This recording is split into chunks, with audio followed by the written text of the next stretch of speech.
नमस्कार.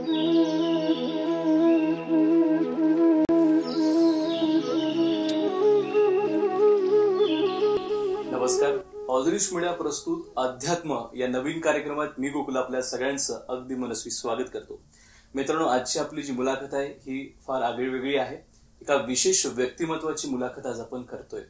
आज आपल्यासोबत जगद्गुरु स्वामी श्री राम राजेश्वराचार्यजी समर्थ माऊली सरकार रुक्मिणीपीठ कौंडण्यपूर आपल्यासोबत आहेत. माऊली सरकार, सर्वप्रथम स्वागत करतो. आमचं भाग्य की आपली मुलाखत करण्याचा योग आम्हाला येतोय. आपण कार्यक्रमाला मित्रांनो सुरुवात करूया. माऊली सरकार, आजच्या काळात समाजासोबत स्वतःचा विकास करण्यासाठी भारतीय लोकांनी, हिंदुस्थानी लोकांनी कशा पद्धतीनं कार्य केलं पाहिजे? सर्वप्रथम आपल्या या चॅनलला शुभाशिष व आपला हा उपक्रम यशस्वी व्हावा हा शुभाशिष. आणि आपण जो प्रश्न केलेला आहे, भारतीय सभ्यता एवं संस्कृतीमध्ये जीवन मापनदंड हा भारतीय पद्धतीचा हा आधारस्तंभ राहिलेला आहे. आणि जगातल्या आणि विश्वातल्या प्रत्येक माणसाच्यापेक्षा जीवन व्यापन करण्याची पद्धती ही सर्व उत्कृष्ट भारतीय सभ्यता राहिलेली आहे. पण हल्ली आपण बघतोय की काळांचा ओघ आणि बदलतं परिवर्तन हे समाजाला कुठेतरी बदलावास आणत आहे.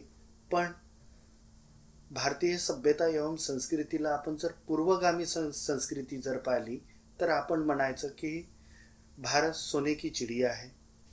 भारत सोन्याची चिडिया आहे. भारत सांस्कृतिक वैभवानं परिपूर्ण आहे, लौकिक वैभवाने परिपूर्ण आहे.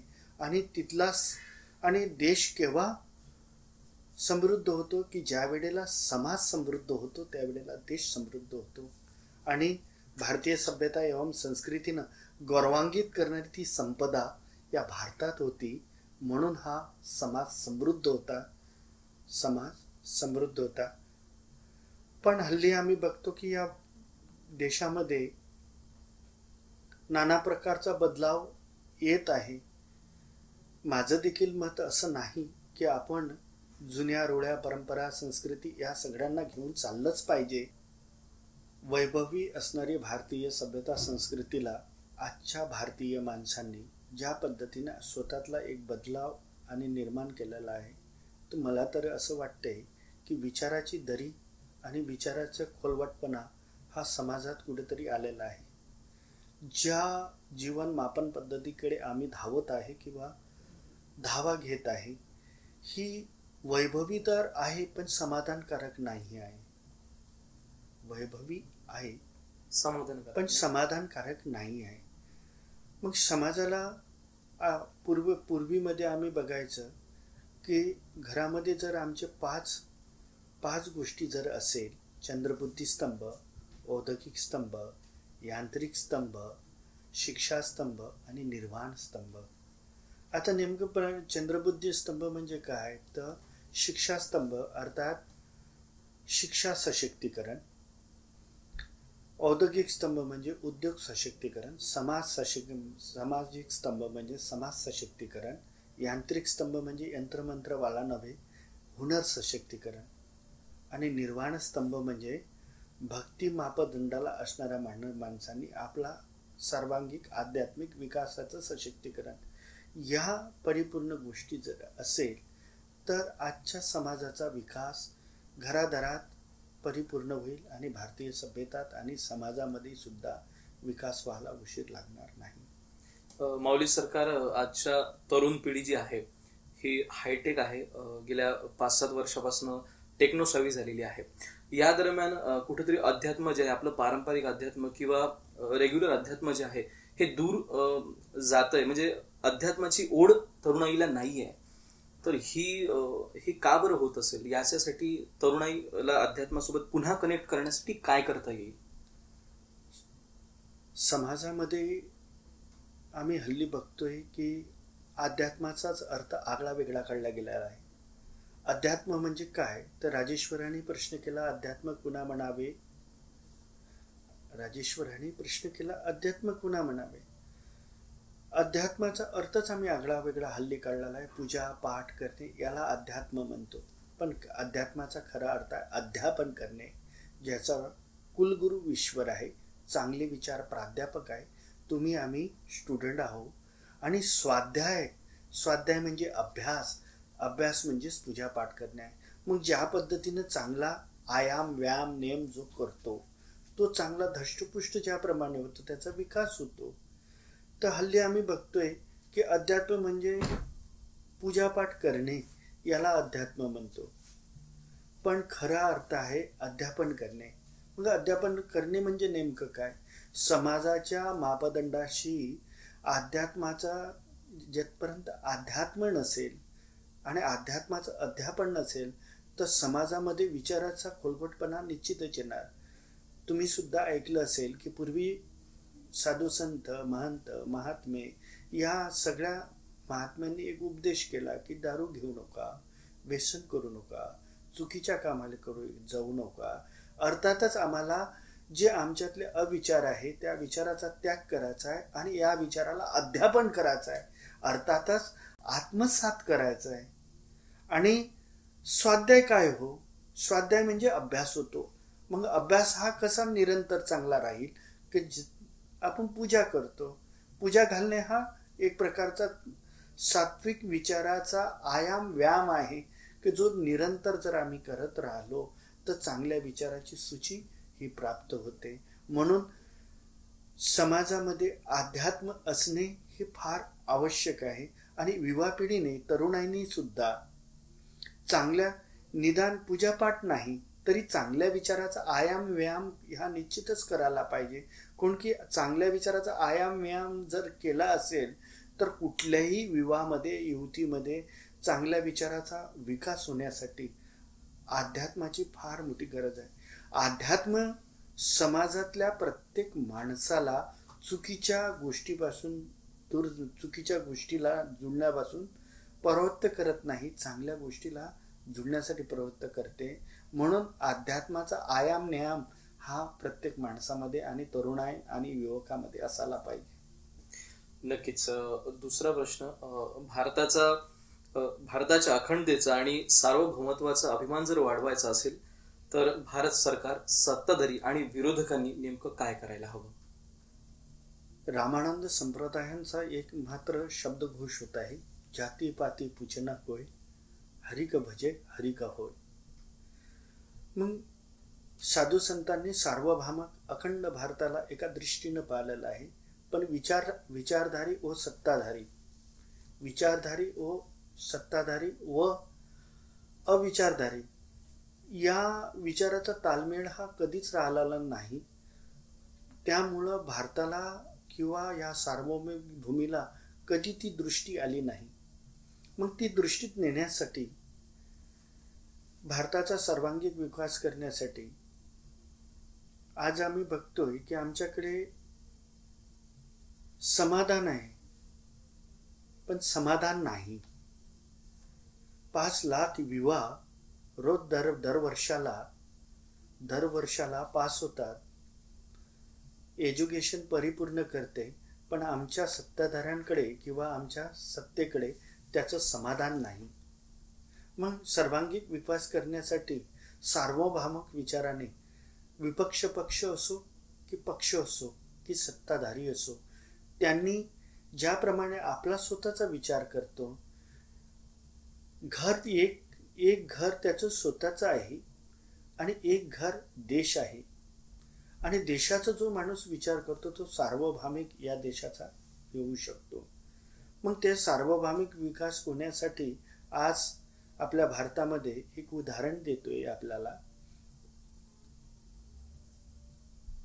आज जे काही प्रचंड पद्धतीने असणारा एक अजगर आमच्या समोर उभा झालेला आहे, जो आमच्या विचार परंपरा संस्कृती विकासाला खात आहे. आणि जनता त्या मुंग्या आहे.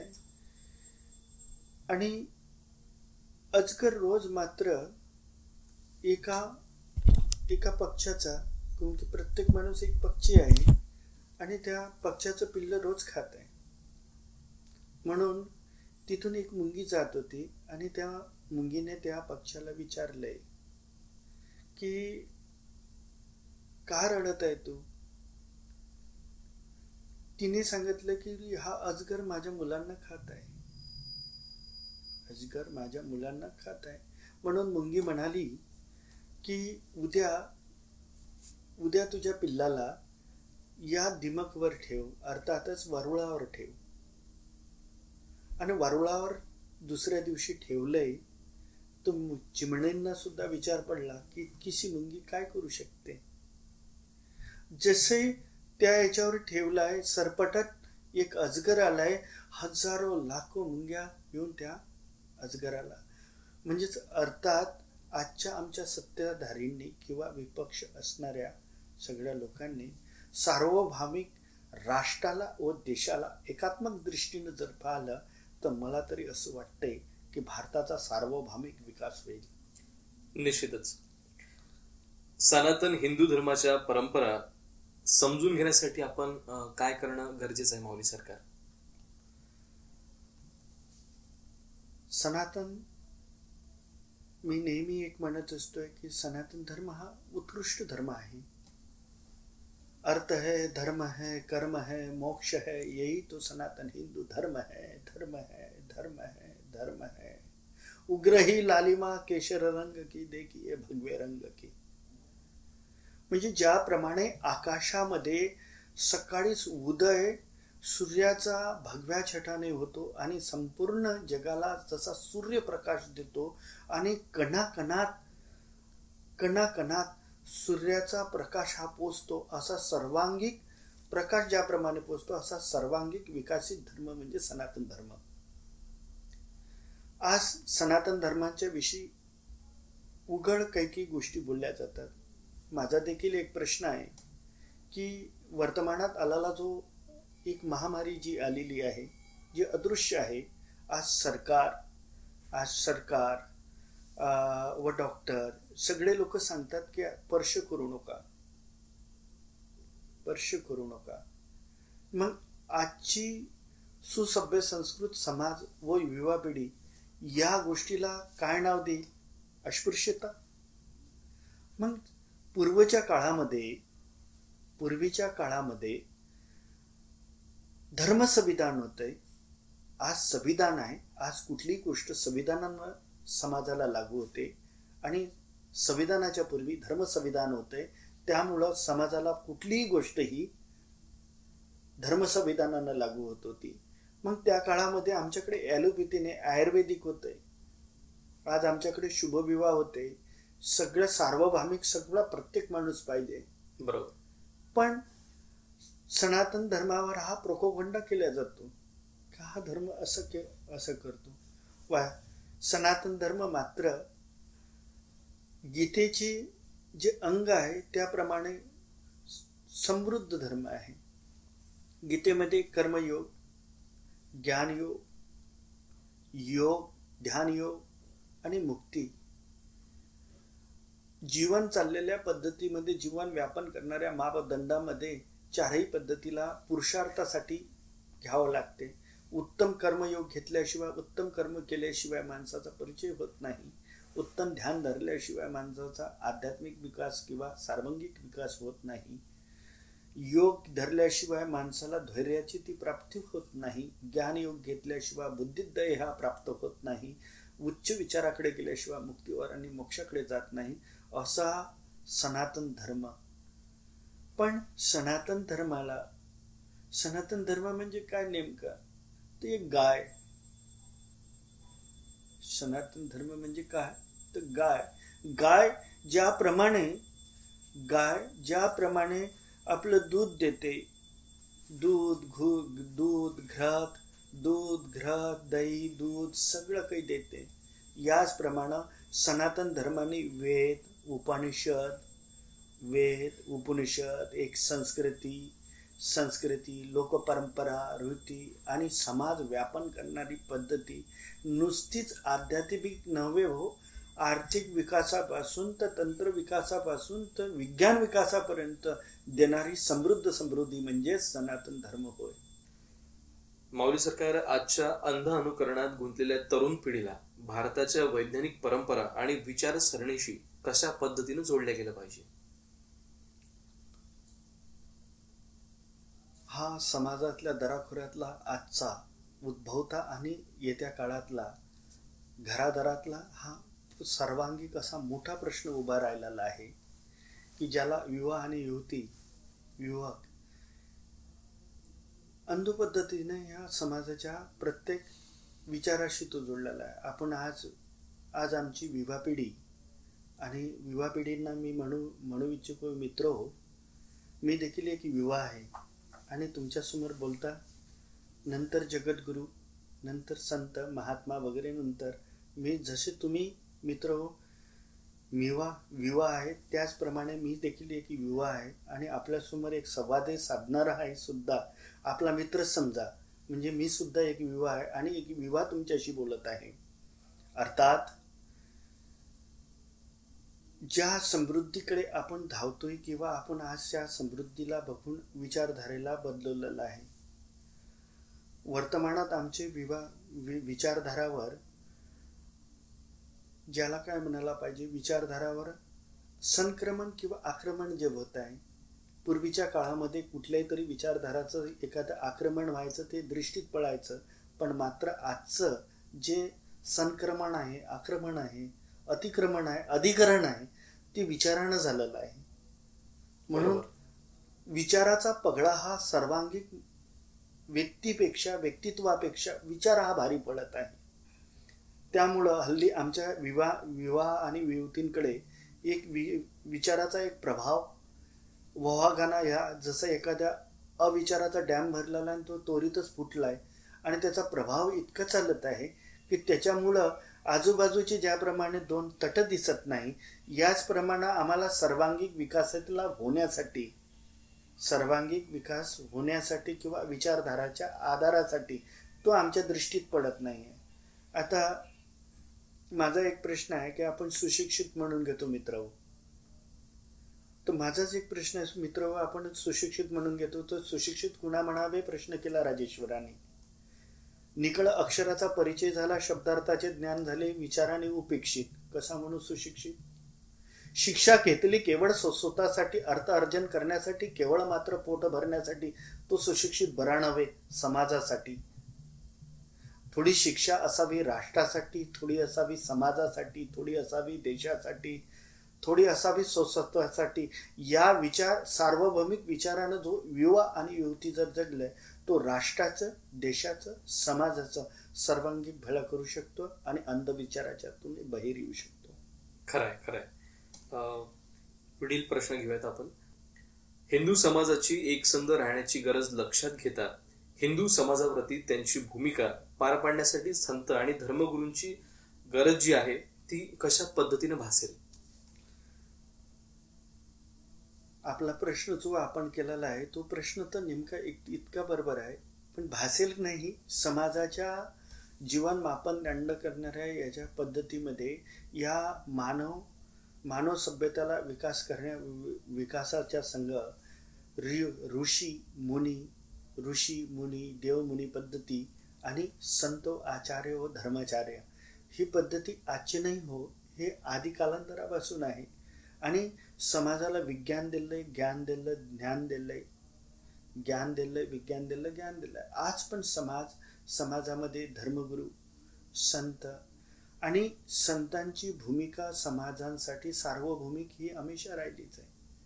संत या शब्दाचाच अर्थ होतो हो, स म्हणजे सत्व, त म्हणजे तत्व, त्यावर बिंदी जे लावतं ते अनंत. सत्याची आणि तत्वाची आराधना करून तो अनंताकडे जातो आणि स्वतः अनंताकडे नेत जात असताना तुम्हाला देखील अनंताकडे घेऊन जातो. म्हणून समाजांची भूमिका, संतांची भूमिका, साधू संतांची, धर्माचार्यांची भूमिका राष्ट्रासाठी, देशासाठी आणि समाजासाठी सर्वांगीण तितकीच गरज आहे. आज पूर्व काळामध्ये एक श्रद्धानंद नावाचे संत होऊन गेले. त्यांनी सुद्धा जे आमचे हिंदू बांधव मुस्लिम बांधव झाले होते त्यांना परत आमच्या हिंदू बांधव बनवून पुन्हा धर्मामध्ये आणलंय. आज देखील आमचे संत अनेक क्षेत्रामध्ये अनेक ठिकाणी असे कार्य करत आहे की जे लोक धर्मवृत्तीने बदललेले आहे, आपला धर्माचा त्याग केलेला आहे. आणि पण आमच्या संतांची भूमिका नेहमी समाजाच्या दऱ्याखोऱ्यात ही राहिलेली आहे की परत आपल्या इकडे एक संत आपल्या संतत्वानं, म्हणजे संतत्व हा शब्द का वापरला, कोण की तो सत्य आणि तत्वाचा उपासक आहे म्हणून संत आहे. आणि नेहमी समाजाला चुकीच्या गोष्टीकडे प्रेरित न करता समाजाला चांगल्या गोष्टीकडे प्रेरित करून समाजाला आपल्या विचाराचा विश्वरूपण करतो. म्हणून धर्माचार्यांची, संतांची व साधू महात्म्यांची ही सनातन सभ्यतासाठी तितकीच गरज आहे. आणि वारंवार आम्ही बघतोय की समाजामध्ये सुद्धा साधू संतांना विरोध होतो, तिरस्कार केला जातोय. पण का, हा देखील एक मोठा प्रश्न आहे. का आम्ही समाजाचं अंग नाही? अहो, आमचा जर इतिहास उचलला तर 5000 वर्षापूर्वी सुद्धा ऋषी होते, मुनी होते आणि या देशाला असे महान महात्मे झाले. बुद्ध झाले, महावीर झाले, गुरु नानक देव झाले. अनेक संतांनी सभ्यता आणि संस्कृतीला एक थाटाबाटात रचून एक मानव सभ्यताला एक दिशा दिली. म्हणून संतांची व धर्माचार्यांची समाजाला व राष्ट्राला, देशाला गरज आहे. आणि हल्ली आम्ही बघतोय की आम्ही का करतो, कधी काही अविचारांच्या लोकांना या गोष्टीचा मला असं वाटते त्रास आहे की साधू संत महात्मे हे जे संवर्धक असतात, ज्याप्रमाणे एखाद भाषाचं झाड आहे आणि भाषाचं झाड हे वृद्धी करते, याचप्रमाणे साधू संत महात्मे सुद्धा आपल्या विचाराची वृद्धी करते. अविचार असेल तिथे चांगल्या विचाराला पेरते आणि सत्व विचाराला पेरणी करून मला तरी असं वाटते की साधू संत आणि धर्माचार्यापेक्षा उत्कृष्ट शेतकरी कोणी नसू शकतो. शेतकरी अन्नाला पेरतो आणि तो जीविकाला भरतो, आणि साधू संत महात्मे आणि धर्माचार्य ते उत्कृष्ट शेतकरी आहे. ते विचाराला पेरतात आणि तुमचा सर्वांगीण बुद्धीचा विकास करतो. नक्कीच. भारताच्या अखंड सार्वभौमत्वाला जागतिक दर्जाची मान्यता कशी आणि कधी मिळेल, हा प्रश्न सर्वांकडून नेहमी विचारला जातो. आज आम्ही बघतोय की राज्यसत्ता आणि सत्ता, या राज्यसत्ता आणि सत्ता विभाजित तत्वानं जिथपर्यंत आहे, मला तरी असं वाटत नाही की या भारताच्या अखंडतेला अखंड भारत असं म्हणलं जाईल किंवा सार्वभौमिक दृष्टीनं. म्हणून आज काळाची गरज आहे की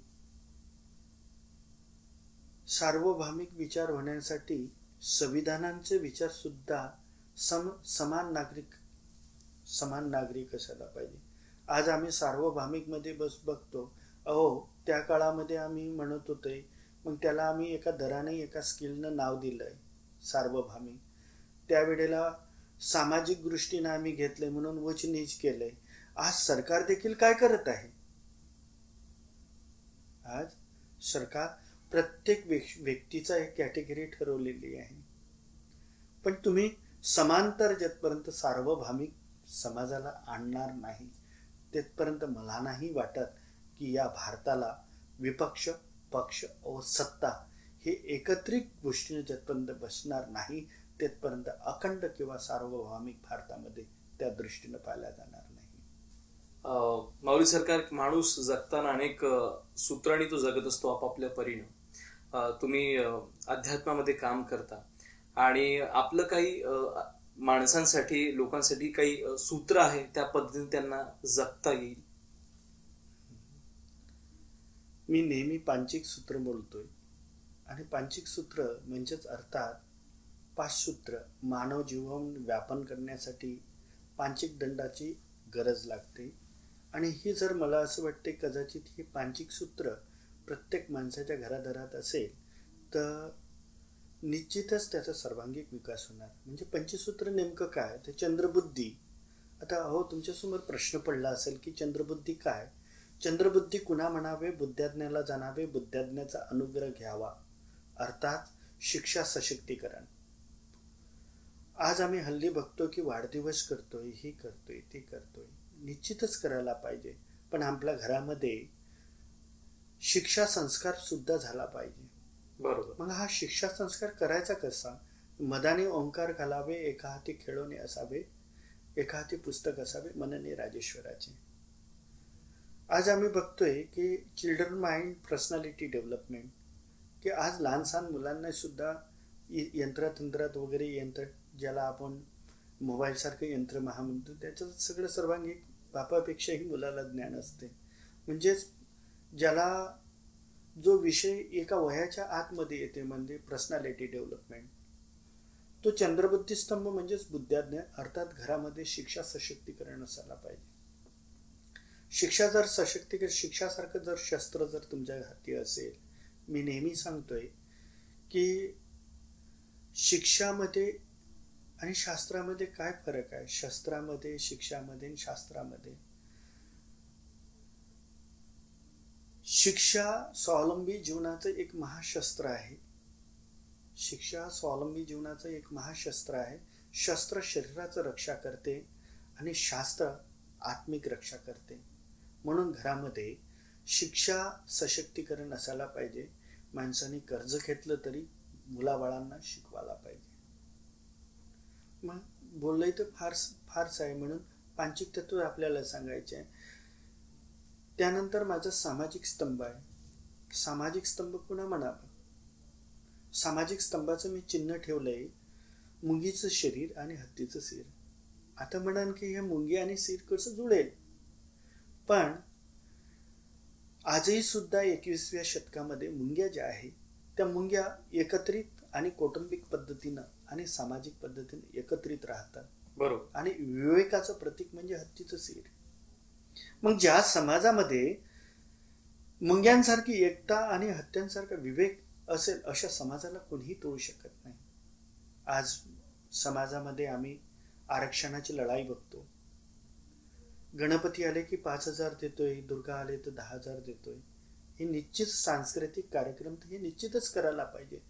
पण या समाजामध्ये जे युवक आहे, युवती आहे आणि ज्या समाजाची आयडेंटिटी घेऊन तुम्ही जगता, त्या समाजाचा टॅक्स भरता. ज्या समाजाने तुम्हाला एक नाव दिलं, एक ओळख दिली, एक हिक दिली, एक भारत सरकारनं तुम्हाला आधार कार्ड दिलं, पण त्या भारत सरकारने देण्याच्या पूर्वी तुम्हाला एक समाजाने एक आधार कार्ड दिले की तुम्ही या समाजात जन्म घेतला, पण त्या समाजाचं तुम्ही टॅक्स भरताय. वरतात जर मांडले 5 लाख लोक जर एकत्रित झाले, 365 रुपये दिले तर 18 करोड 80 लाख होतील. 5,000 लोक एकत्रित झाले तर स्वतःची बँक होतील. परत हा प्रश्न येतो, स्वामीजी हे कशासाठी? हा प्रश्न येतो की आमच्याकडे जी युवा आणि युवती आहे, युवा आणि युवती जे आहे, नसीब, भाग्य, पारलब्ध अशा सारख्या शब्दांचा प्रयोग करतात. समाजाची, सरकारी सगळी काही जबाबदारी सरकारची आहे की समाजाची सुद्धा जबाबदारी आहे की समाजाला सशक्त करणे. अशा वेळेला शून्य दरावर त्या युवा आणि युवतींना उभं करण्यासाठी कुठलाही समाज, हिंदू समाज तर बिलकुलच नाही, ज्या की हिंदू समाजाने ही गोष्ट घ्यायला पाहिजे. आणि नसीब, भाग्य, पारलब्ध अशा शब्दांसारख्याचा प्रयोग करावा लागतो. पण शून्य दरावर युवा आणि युवतींना उभं करण्यासाठी समाजानं असा जर कार्यक्रम राबवला, म्हणून याचं नाव मी सामाजिक स्तंभ ठेवलं. यावर बोललो तर बरंच काही आहे, पण थोडं अल्प वेळात तुम्हाला सांगायचं आहे. म्हणून यानंतर माझा आहे यांत्रिक स्तंभ. यांत्रिक स्तंभ म्हणजे तो जादू टोण्यावाला नाही हो. दात काय आहे तो रोटी कटर आहे. दात काय आहे तो रोटी कटर आहे. कान काय आहे तर ऐकण्याचं यंत्र आहे. दृष्टी काय आहे तर पाहण्याचं यंत्र आहे. जिव्हा काय आहे तर बोलण्याचं यंत्र आहे. अर्थातच प्रत्येक कर्णाचा एक हुनर आहे. कर्णाचा हुनर हे आहे की ऐकणे आहे, जिभेचा हुनर हे आहे की बोलणं आहे. याचप्रमाणे समाजातली एक हुनर व्यवस्था ही नष्ट होत आहे. मग घरादारात हुनर असणे हे आवश्यक आहे. येत्या काळामध्ये आम्ही स्टँडर्ड म्हणून घेतो. एक स्टँड आहे, पण आपलं स्टँडर्ड हे स्टँड नाही आहे. आणि पूर्वीच्या काळामध्ये हुनर व्यवस्थेला महत्व होते. प्रत्येकाकडे एक हुनर होत आहे. पण या काळामध्ये आम्ही बघतो की युवती, युवक किंवा हे प्रत्येक माणूस हा नोकरीच्या मागे आहे. तुमच्याकडे जो हुनर आहे त्याचा सर्वांगीण विकास करा. बरोबर. तुमच्याकडे जो हुनर आहे त्याचा सर्वांगीण विकास करा आणि हुनर व्यवस्थेला महत्व द्या. घरातला एक अंग मानव सभ्यताच्या मानवदंडामध्ये, त्या पांचिक सूत्रामध्ये हुनर व्यवस्था, जशी शिक्षा व्यवस्थेला तुम्ही प्राधान्य दिलं घरामध्ये, याचप्रमाणे हुनर व्यवस्थेला घरामध्ये प्राधान्य द्या. मग यानंतर माझं स्तंभ आहे औद्योगिक स्तंभ. औद्योगिक स्तंभाचं चिन्ह मी अश्व ठेवलंय.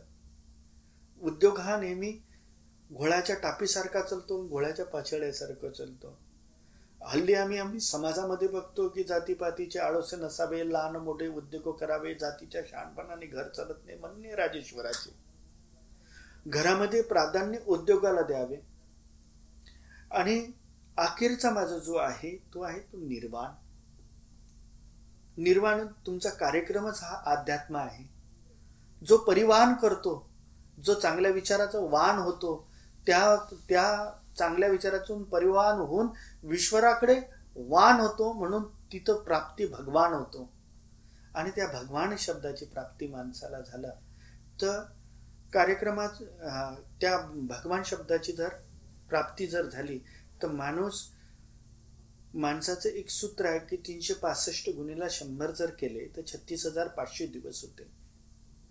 60 वर्षाचं आयुष्य आहे, 21,900 काही दिवस होते. आणि 25 वर्षाचं आयुष्य जर आपल्याला मॅच्युरिटी यायला लागते, म्हणजेच 9,125 दिवस. 9,125 दिवसामध्ये काही थोडेसे जीवन थोडासा वेळ वागते आणि त्याच्यामध्ये सुखा दुःखाचे कितीतरी उतार चढाव माणसाच्या जीवनामध्ये येते. आणि या विचारातूनच साधून माणसाने पुरुषार्थ साधून, अध्यात्म साधून परिनिर्वाण व्हावं. त्याचंच नाव आहे निर्वाण स्तंभ, अर्थातच भक्ती सशक्तीकरण. आणि माझं मत आहे की ज्या घरामध्ये हे 5 सूत्र आहे, आज विदर्भामध्ये नाही, हल्ली पुऱ्या महाराष्ट्रामध्ये नाही तर पुऱ्या देशामध्ये शिक्षाला घरामध्ये जितकं मोठं प्राधान्य मिळालं, याचप्रमाणे घरामध्ये हुनर सशक्तीकरणाला प्राधान्य मिळाला पाहिजे, उद्योगाला प्राधान्य मिळाला पाहिजे. आणि चांगल्या विचाराचा समन्वय व्यायाम नेम करायचा असेल तर अध्यात्माला प्राधान्य मिळायला पाहिजे. हे पंचिक सूत्र ज्याच्या घरामध्ये आहे त्याला नाही दाखवा लागत हस्त, नाही राहावं लागत व्यस्त. त्याला नाही दाखवा लागत हस्त, त्याला नाही राहावं लागत व्यस्त. आपण दाखवतो हस्त, तो आर्थिकता नव्हते मस्त, आपण होऊन जातो गळे व मस्त. हे काही बरं नाही. म्हणून घरामध्ये जर ह्या पांचिक सूत्राला तर तुम्ही महत्व दिलं तर मला तरी असं वाटते की घराघराचा आणि समाजाचा, राष्ट्राचा, देशाचा सार्वभौमिक सर्वांगीण विकास होईल. नक्कीच. तर सर्वात सुंदर आणि योग्य मार्गदर्शन माऊली सरकारांनी आपल्याला केलंय. मित्रांनो, अध्यात्म हा कार्यक्रम आजपासून सुरू आपण करतोय आणि पहिल्या कार्यक्रमाचे पहिले प्रमुख पाहुणे म्हणून माऊली सरकार आज आपल्यासोबत होते. माऊली सरकार, वेळ दिल्याबद्दल खूप खूप धन्यवाद. आणि मित्रांनो, इंटरव्ह्यू जर आवडला असेल तर चॅनलला लाईक करा, शेअर करा आणि सबस्क्राईब करा मात्र विसरू नका. नेहमी विसरता तुम्ही.